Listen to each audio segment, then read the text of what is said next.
Assalamualaikum warahmatullahi wabarakatuh.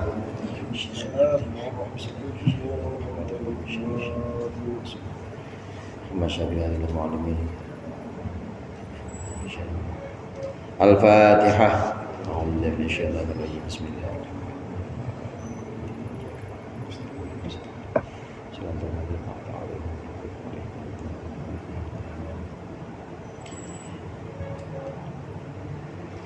Bismillah, walhamdulillah, wassalatu wassalamu ala sayyidina maulana Muhammad ibn Abdullah wa ala alihi wa ashabihi wa man tabi'ahu wa wala amma ba'du.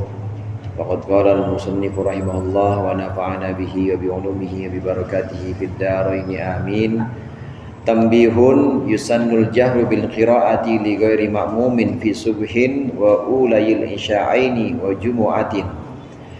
Ini adalah sebuah pengingat, harap diingat-ingat. Yusannu al-jahru bil qiraati, disunnahkan apa al-jahru membaca keras, al-jahru mengeraskan bil qiraati dengan bacaan li ghairi ma'mumin untuk selain makmum fi subhin dalam salat subuh au wa ulayil isya'aini dan 2 rakaat pertama salat maghrib dan isya wa jumu'atin dan jum'ah wa fi ma yuqda baina ghurubi syamsi dan di dalam barang, maksudnya dalam salat yang diqadha apa ma baina ghurubi syamsi setelah terbenamnya matahari wa tuluiha dan terbitnya matahari, setelah antara terbenamnya dan terbitnya matahari. Wa fil idaini, dan disunnahkan jahar dalam salat 2 id, adha dan fitri. Qala syekhuna walau qadaan, dan meskipun itu berupa qada. Wat tarawih dan disunnahkan fi subhin wat tarawih, dan dalam salat tarawih wa witri Ramadan dan witri Ramadan wa khusufil qamari dan gerhana bulan. Wa yukrahu, dan makruh lil makmumi untuk makmum apa al jahru mengeraskan linnahyi anhu karena larangan atau karena dilarang anhu sangki jahar keras. Walaya jaharu, dan tidak boleh mengeraskan siapa musallin orang yang salat wa ghairuhu, dan selain orang yang salat insyawasya apabila dia mengacaukan atau mengganggu siapa musallin ala nahwi naimin atas semisal orang tidur au musallin atau orang salat fayukrahu, maka itu makruh hukumnya kama fil majmu', seperti keterangan yang dalam kitab al majmu'. Wa bahatha ba'duhum al-man'a minal jahri bi Qur'anin, dan membahas sebagian ulama tentang larangan mengeraskan bi Qur'anin dengan bacaan Quran wa au ghairihi atau liannya Al-Qur'an bi hadratil musalli, di hadapan orang yang sedang salat, mutlakon halnya mutlak. Dan al masjidah, karena sesungguhnya masjid ukifa itu diwakafkan masjid alal musallina atas untuk orang-orang yang salat, ai as-salatan maksudnya dalam keadaan aslinya adalah untuk orang yang salat, dunal mu'adhi wal qurra'i, bukan untuk orang-orang yang memberikan mau'idhah dan membaca atau ahli bacaan. Wa yatawassatu bainal jahri wal israri, dan pertengahan, jadi enggak keras enggak pelan, antara bainal jahri wal israri, antara keras dan juga pelan, fin nawafilil mutlaqati lailan, dalam salat sunnah mutlak lailan di malam hari. Ini adalah sebuah pengingat yang disampaikan oleh musannif pengarang di sini. Yang pertama, dalam bacaan yang tadi sudah kita artikan, yang pertama disunnahkan bagi orang yang sholat tapi selain makmum. Ini khusus selain makmum. Selain makmum itu bisa imam, bisa orang yang sholat sendirian. Dia jadi imam atau dia sholat sendirian, maka disunnahkan dalam sholat subuh, kemudian 2 rakaat sholat maghrib dan sholat isya. Ini kadang-kadang disebut dengan sholat jahar, subuh, maghrib dan isya. 2 rakaat yang pertamanya ini disunnahkan membaca keras kalau dia sendiri atau dia imam. Kalau makmum tidak disunnahkan untuk membaca keras. Jadi kita sholat sendiri pun itu disunnahkan ketika subuh itu dibaca jahar, dibaca keras ketika subuh. Asal jangan subuhnya 8:30 aja, 8:30 ya baca kenceng lagi. Nah ini 3 sholat ini adalah sholat yang memang disunnahkan untuk baca jahar atau baca keras. Subuh, maghrib, isya. Maghrib dan isya 2 rakaat pertamanya maka disunnahkan dibaca jahar. Gimana kalau baca pelan? Ya sah, boleh. Cuma sunnahnya dibaca keras untuk selain makmum. Kenapa orang yang sholat sendiri itu disunahkan baca keras? Karena memang dengan harapan nanti dia ada yang mengikuti juga, supaya nanti dia dapat pahala jamaah juga. Nah, selain subuh dan 2 rakaat pertama isya dan maghrib disunahkan juga dalam sholat Jumat, sunnah juga dalam sholat Jumat. Ya, kalau ada imam Jumat terus bacanya pelan gimana? Ya sah. Cuma gimana? Makruh. Ya potong amplopnya. Ya, orang udah Jumatan kagak kenceng. Jadi memang sunnahnya Jumatan tuh dikeraskan. Nah, selain itu, selain subuh, Jumat, kemudian maghrib dan isya, disunnahkan juga kita membaca keras dalam sholat-sholat yang memang utang kita bayar, kita kodok, cuma kita ngodoknya malam. Misalnya Chandra punya utang sholat, orangnya nggak ada ya? Oh, ada. Chandra punya utang sholat, utangnya sholat zuhur sama asar, tapi dia mau bayarnya isya, kencengin. Meskipun sholat zuhur dan sholat asar itu adalah sholat yang pelan, karena dia bayarnya habis isya, ini lagi nganggur nih, atau lagi waktunya lagi luang nih, nggak sibuk, nggak ada kerjaan, bayar 2 hari lalu nggak sholat zuhur, nggak sholat asar, bayar utang tapi bayarnya di waktu malam, bayarnya antara waktu maghrib sampai waktu subuh, maka bacanya disunahkan kencang. Silakan kencang. Lu sholat isya banyak banget enggak? Kan habis sholat isya dia bisa sholat isya, sholat lagi 4 rakaat lagi, kencengin lagi. Kencengin bacanya alam nasyrah sama alam tarot, kencengin. Sholat isya berapa kali enggak? Utang. Bukan isya, ini utang. Utang apa? Utang zuhur sama asar. Lah kenceng boleh. Memang disunahkan bacanya kenceng karena dia bayarnya di malam hari. Begitu juga disunahkan di sholat Idul Fitri, Idul Adha. Nah, meskipun itu Idul Fitri, Idul Adhanya itu adalah sholat kodok, artinya kodok Idul Fitri, Idul Adha. Kemarin siangan dia nggak sholat Idul Fitri, Idul Adha, dia nggak sholat Idul Fitri, misalnya kesiangan, besok dia pengen mengkodoknya, ya boleh. Ya kalau kodok mah nggak usah pakai khutbah. Kalau kodok yang namanya kodok, sholat aja. Nah, yang kemudian juga disunahkan membaca jahar atau membaca keras itu adalah sholat tarawih witir Ramadan, sebagaimana kita tahu di jadwal-jadwal ya, atau di kegiatan-kegiatan yang ada di masjid-masjid kita, namanya imam tarawih, imam witir, itu seyogyanya keras demi meramaikan bulan Ramadan, juga menghidupkan malam-malam Ramadan. Kemudian disunahkan membaca keras pada sholat taraweh dan juga sholat witir. Taraweh 2, maka bacaannya ya rakaat pertama, rakaat kedua semuanya kencang. Witir juga begitu. Witir 2, 3 atau 3 semuanya bacaannya kencang, disunahkan seperti itu. Ini sunnah-sunnah yang perlu kita ketahui. Begitu juga sholat gerhana bulan. Gerhana bulan kan waktunya malam pasti. Gerhana bulan itu pasti waktunya malam. Nah, gerhana bulan ini karena seperti sholat malam-malam yang lain, seperti isya, maghrib, atau seperti sholat tarawih dan witir tadi, maka disunahkan ketika sholat gerhana itu bacanya adalah baca jahar atau baca keras, disunahkan. Ini untuk orang-orang yang jadi imam terutama, atau orang yang sholat sendirian. Tapi kalau makmum tidak boleh. Makmum itu makruh hukumnya, makmum baca keras-keras, kasihan imamnya nggak tapi apa lagi. bisa kacau jadinya. Illal ladzina amanu wa 'amilus shalihati falahum ajrun. Nah, makmumnya falahum ajrun, imamnya padahal baca wal asri. Yang benar yang mana nih? Alladzina amanu wa 'amilus shalihati wa tawassaw bil haqqi wa kacau jadinya. Kenapa makmumnya baca kencang-kencang? Maka makruh untuk makmum baca surat itu keras-keras, itu dimakruhkan hukumnya. Nah, ini kaitannya dengan makmum, imam, atau orang sholat yang sendiri, makmum, imam, dan yang kaitannya dengan jamaah. Nah, selain itu ada pengingat juga di sini untuk orang yang sholat di masjid atau yang selain di masjid atau mutlak baik di masjid maupun selain di masjid, kalau memang khawatir mengganggu orang yang sedang tidur aja itu ya, orang yang lagi tidur, maka tidak usah dia baca jahar. Ada yang tidur di masjid atau ada yang tidur di langgar.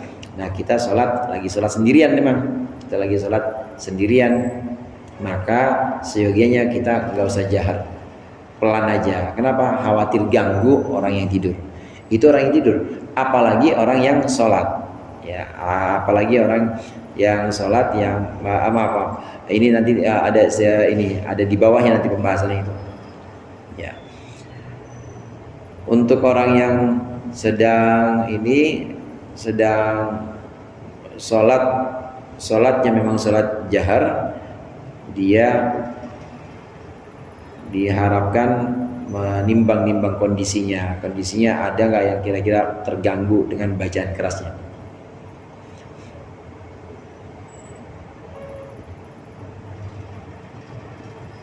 Fayukrohu. Nah, kemudian sebagian ulama ini membahas di pembahasan yang tadi saya maksud. Sebagian ulama membahas bahkan ada yang melarang baca Quran atau selain Quran, sementara di situ ada orang yang sholat, maksudnya melarang keras.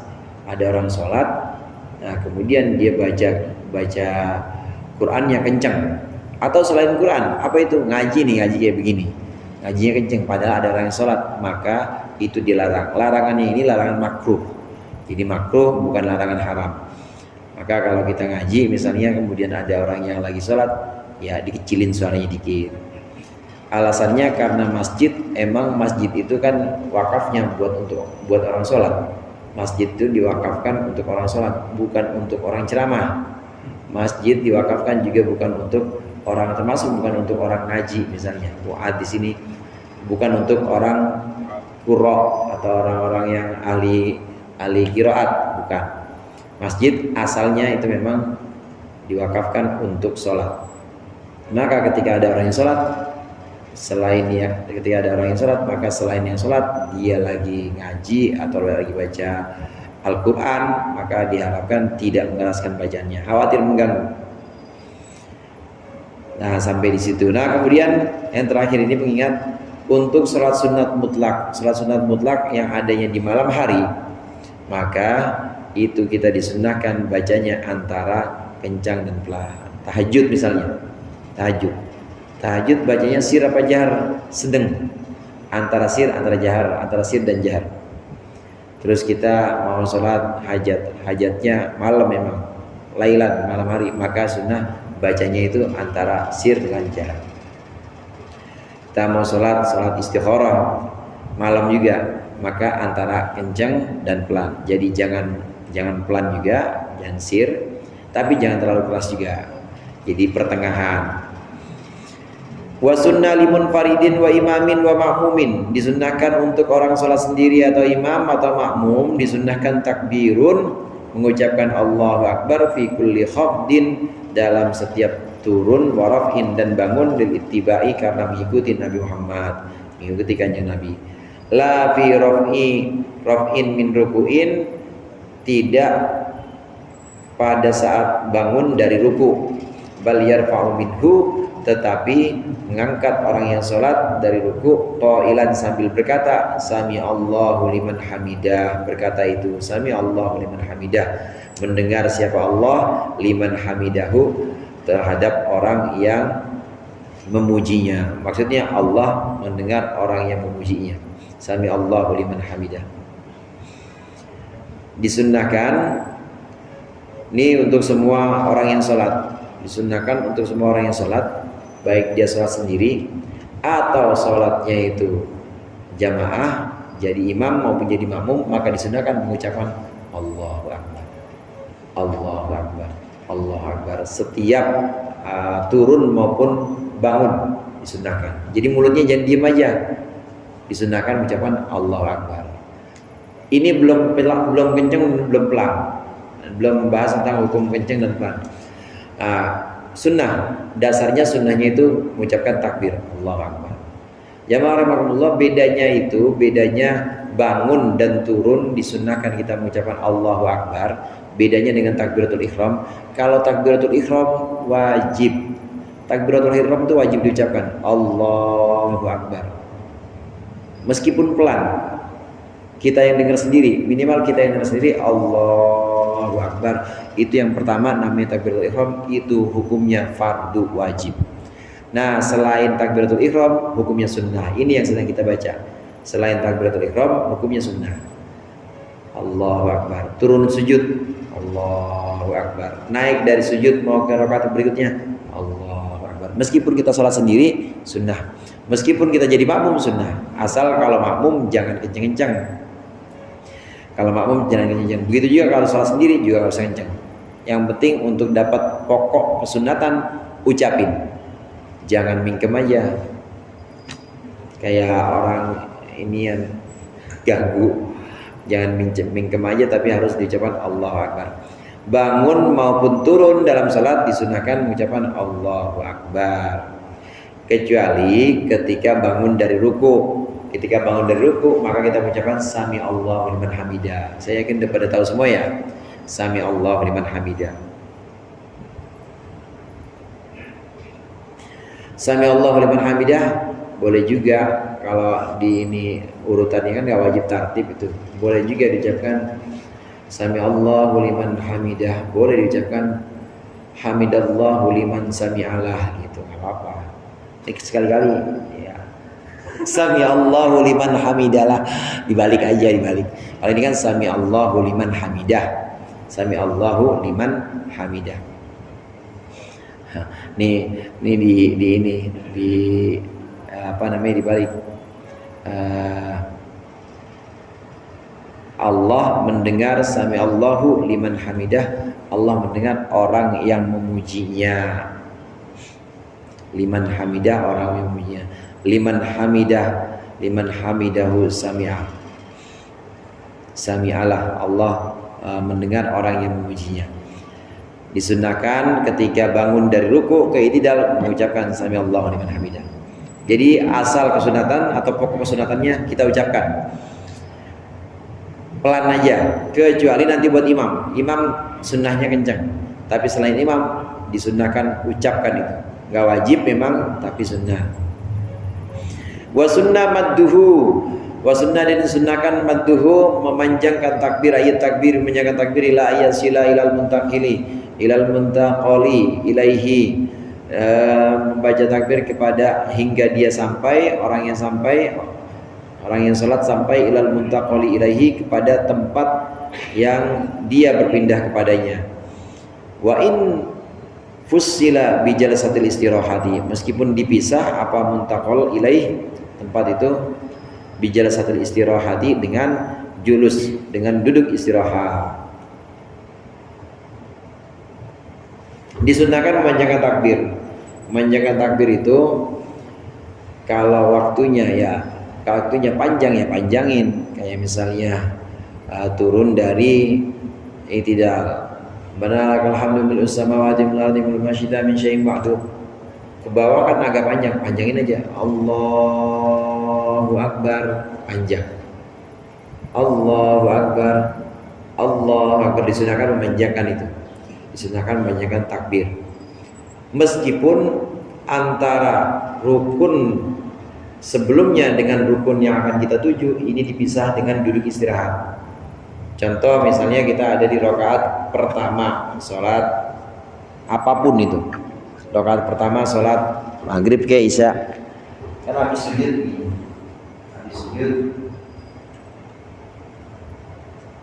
kita sujud kedua apa? Begitu bangun ini maka sunnah mandi takbir. Allahu